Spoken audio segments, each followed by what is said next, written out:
Afternoon, guys. So today we're making one of my favorites, roasted beetroot salad. So the beetroot is already boiled. I boiled it a few days ago. It's boiled, and then I peeled it now. So I'm gonna add some oil in here, olive oil, and I think honey. I think we want it sweet. Olive oil, some honey, and I'm going to squeeze some lemon juice into it. And then we're going to roast it. And so I serve the salad with sour cream and a spring onion salad on the side. So I hope you can hear me, because yeah, I'm sounding sexy today. So boiled beetroot.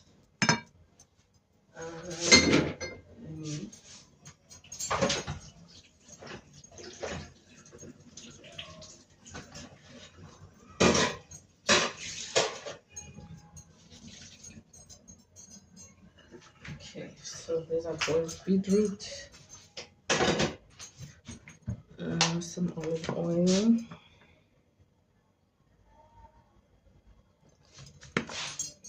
Where's a pepper? I think I'm gonna add some cinnamon, but instead of cinnamon powder, I'm gonna add this Indian cinnamon and some star anise, because beetroot and star anise and cinnamon go well. That's how I made the pickle juice for my pickled beetroot. Where is the pepper? Black pepper. We don't want it sweet. We want it savory, as much as we are gonna add some honey to it. There we go. Some black pepper. Some salt. Too much. Okay, this will do.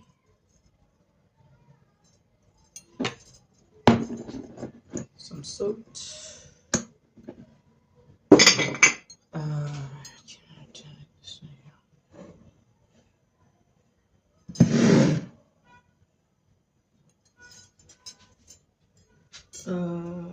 And where's the honey? Okay, honey. Not too much honey. Just enough honey. Stir. Mix the oil and the honey in.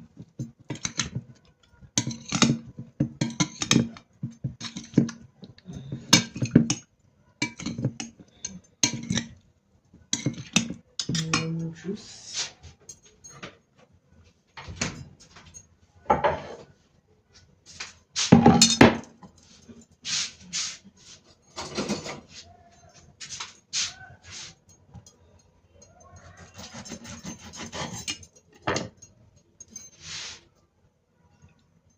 This lemon is already very soft, so it has to go to good use. Okay, lemon juice.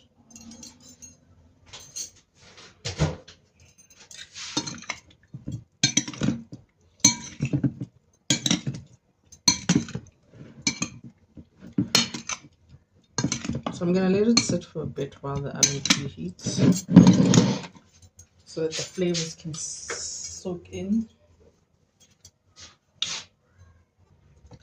Okay, so I had some Nando's earlier, and I had the salad as a side. And I'm not a fan of the Nando salad, guys. I don't know about everyone else, but I am really not a fan. There's just hardly any love in that salad.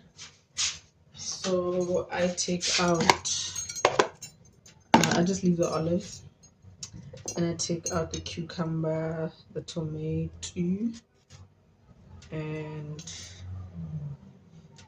this is not a good knife. Serrated.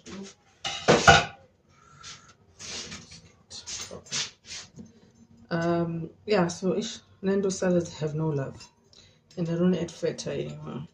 So I take out the tomatoes usually, and the onion. Like, what the fuck, Nando's? What the fuck, Nando's? So I took them out earlier when I had my lunch. And as I always say, we don't waste here.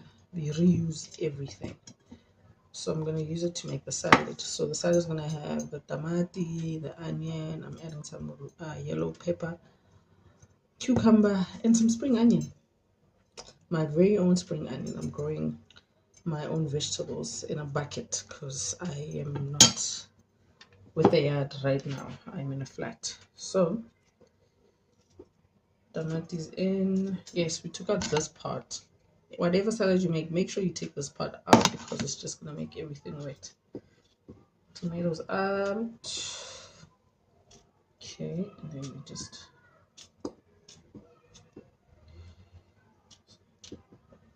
I love the salad not only because of how it tastes, but just how it looks.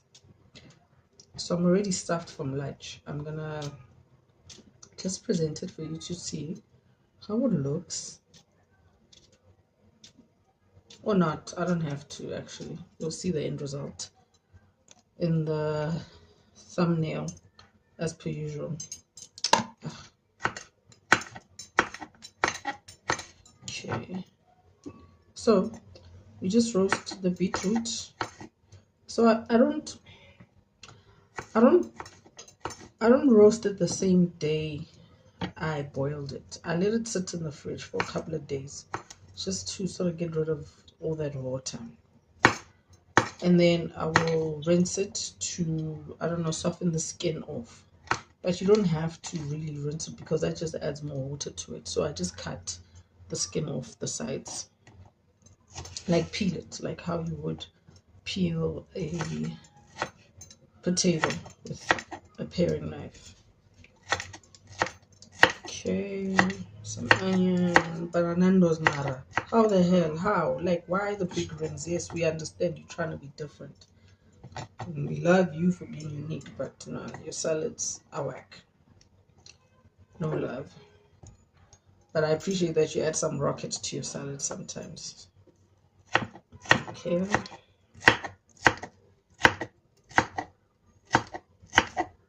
So it's a beautiful summer salad. And yeah, that's what I'm having for supper. That's what we're having for supper. I still have that leftover. There's some leftover mutton tail for the rest of the household.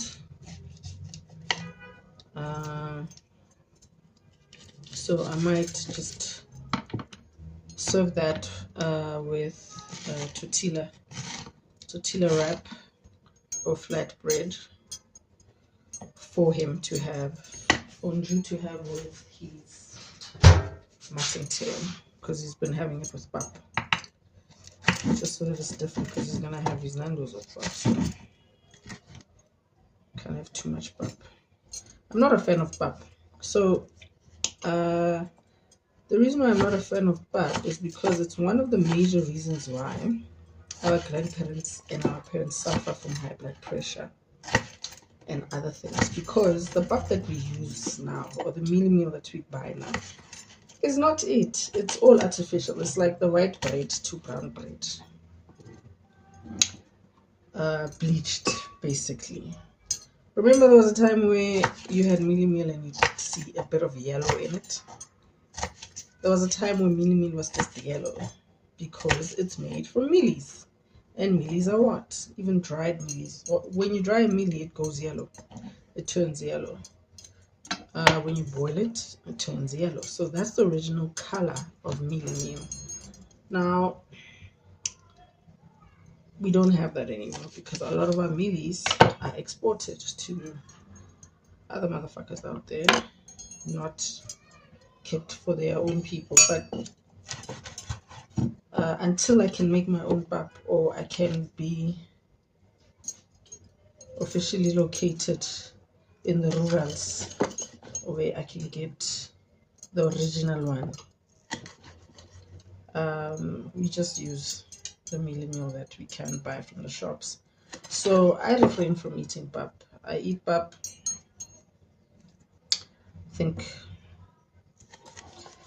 in a month. Maybe I'll have pap twice, maybe 3 times max. Otherwise, just try and avoid pap as best as you can. So because it's it's presumed to be a staple diet, which it isn't really, because we originally didn't have mealies here in South Africa. It was imported in. So it's not a staple diet. So the reason why we ended up eating it every day is because it was one of the foods that was offered to us by the colonizers. It's one of the foods that was offered, and once you eat it, it can sustain you for the whole day so that you can labor the fields. So the whole cotton field story is not only for the Americas, it's also our history as Africans, South Africans too. So we were laborers. So it wasn't cotton fields here, it was mines, it was farms, all of that shit. So we're given that type of food. And also, a lot of us were brought in through slavery here. We came to South Africa through slavery, because by the time slavery was abolished, I think it was 1883, 1886, it was officially pronounced to be illegal or prohibited in, I think, 1881. But then only 6 years later, it was kind of stopped in South Africa, kind of stopped. So by that time, there were over 38,000 slaves by the time that it was abolished or prohibited. Over 38,000 slaves. And you must know that the records of the VOC, this is the company that was trading slaves, those records weren't accurate. It's like someone who's working for a company and that company only pays them for 500 of that produce or that product. They can smuggle in more just so that they can make more money, right? So that's the same thing that was happening. And because people died on these ships, they had to pack in more than they needed just to accommodate the loss that would happen along the voyage, along the trip. So believe it or not, South Africans, some of us are descendants, a lot of us are descendants of slaves. Some of us are here because of slavery, because it did exist. So if it wasn't, so I don't believe the number that it was 38,000 that were in the Cape Colony. So you must also know that a lot of them, yes, they landed at the Cape Colony, but they still traveled upwards to the rest of South Africa as laborers, because a lot of them broke away from, especially the Dutch, broke away from the Cape Colony to start their own things. That's why we have Dutch descendants as the main farmers post-apartheid or before pre-apartheid. They were the main, inverted commas, farmers of South Africa. And obviously, where do you think they got the labor from? Who do you think worked those fields and those lands? It wasn't the people that they found there, because we were resistant to the war. So all in all, South Africa had 8 major wars, and a lot of those wars were over land, where the Dutch would get there, or whoever get there and try to push the people out, and we would fight back. So yeah, I don't know how we got here, but yeah, we're talking mealie. So yes, just try and avoid eating pap every day. That's how pap actually became a staple diet for us, because it is what our forefathers were given. And now think about it, how did it become a daily household food for all of us in South Africa? It just goes back to show that a lot of our forefathers were actually enslaved. So they also did enslave the people that they found in the land. So that history of South Africa is hidden, of slavery actually existing in our country. It wasn't just apartheid. So just to research on that. So yes, this is the salad. It is ready. Let me salt it. salad is ready. So once this is roasted, you let it cool down. You can eat it warm. It's nice when it's warm. So while it's warm, that's your beetroot. Put a bit of this on, right? And some sour cream, and Bob's your uncle. That's your beetroot salad. So now a beetroot is soaked enough with honey, salt, lemon juice, Indian cinnamon, star anise, salt and pepper. Let me taste this. Oh, I can already taste the star anise. And wait, I think that salt is from. Okay, and it's not too sweet. It's not sweet, so it's still savory. So this is going to the oven, roast it for about 15 minutes, and Bob's our uncle. It's done. Enjoy. Okay, let me show you how the salad actually looks. Look at the colors. You can add whatever else you choose to add here. You can add whatever else you choose to add. Oh, let me add some coriander actually, because I want that bite. And I think I'm also going to add some red onion. I want that coriander bite, that spiciness from the coriander.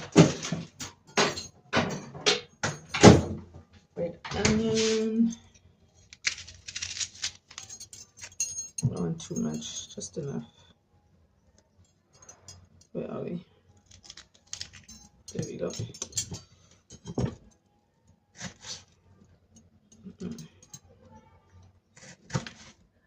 I think we're not going to press this one, just to add a different texture and shape to a salad, because everything seems cute in there. Slant it a bit. Oh, red onion is the inside part. I'm not chopping this. Not chopping the coriander. Just breaking it in.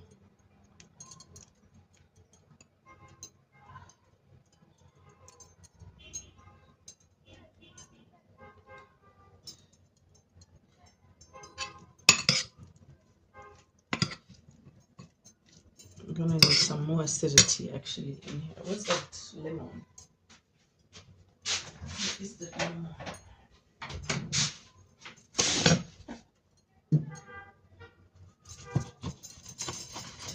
So this beetroot, I got it, and I got like 15 beetroots for free from the people that I buy veggies from. I go there weekly because yeah, I buy my vegetables weekly, or I try to,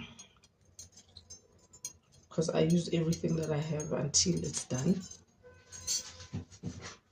and then I go and I buy fresh vegetables because I don't want to take anything for granted. And I've learned that when you do that, you become more creative.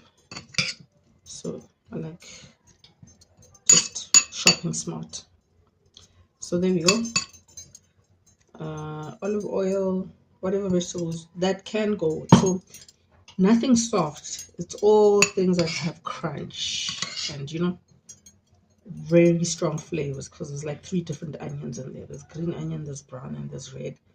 And then there's yellow pepper for our vitamin C.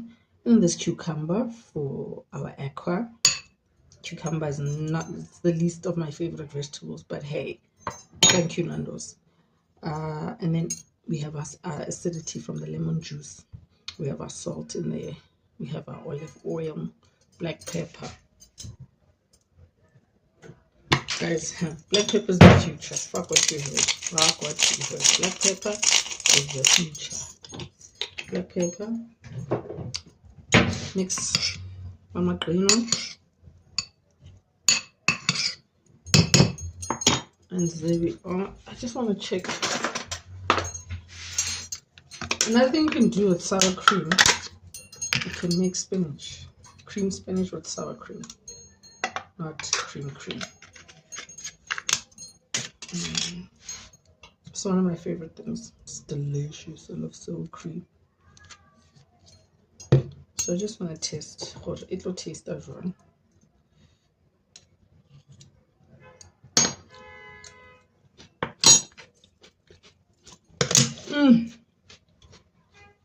Yo, my taste buds are already eating this shit.